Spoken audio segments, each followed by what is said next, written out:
It's only in a really serious country you can ask the question, who is Pierre Poutine, address Separatist Street, and hold the attention of half the nation. Who is he indeed? The brother of Kevin Kraft Dinner, perhaps? No, he or it is the alias for some dirty trickster in the riding of Guelph, in a story that's stranded halfway somewhere between Jean Le Carré and Maxwell Smart. Guelph elected a Liberal by more than 6,000 votes. So whoever Poutine is, he's not very good at what he does. But because Mr. Poutine was incompetent is no reason at all to ignore him. And if he engaged in criminal activity, he should taste criminal justice. No credits for being ineffectual at a crime. And any others with him.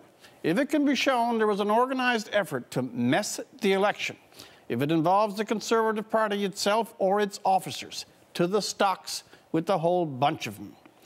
Every party should be interested in these facts, but the Conservatives, even more than the Liberals or the NDP. If some rogue freelancer went about performing dubious or illegal acts under the banner of being conservative without Conservative sanction, then the Prime Minister, for once, should be as angry as Pat Martin always appears to be.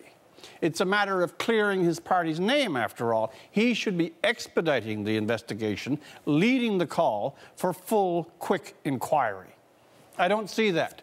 Instead, Mr. Harper is wearing his injured, angry face, as if someone has just grabbed his remote during Coach's Corner. And in the Commons, it's all the same grim, surly, loud counterattack from his front bench. There's something about the way the Tories play hard politics. The either with us or with the child pornographers gambit, for example, from last month. Despicable by any standard. Something that invites the very kind of suspicion this kind of story feeds.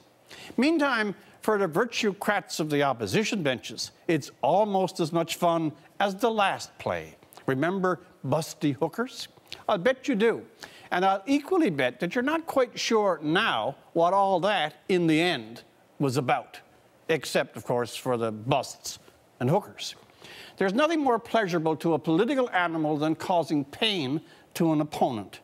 Politicians would forego heaven for their friends on the guarantee they could send their enemies to hell. So naturally, the opposition has been riding Robocall for all it's worth. Canadian democracy under peril, dozens of ridings undermined, possibly the entire outcome of the last election corrupted and in doubt.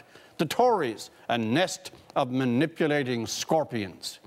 I think if you stitched it all together and gave it a nom de plume, question period last week would win the Giller. There's only one point on which we can all agree. Determine what actually happened. The facts. Get the real, not the speculative picture. Mr. Harper and his ministers open to all questions. Charge criminally if criminal acts were committed.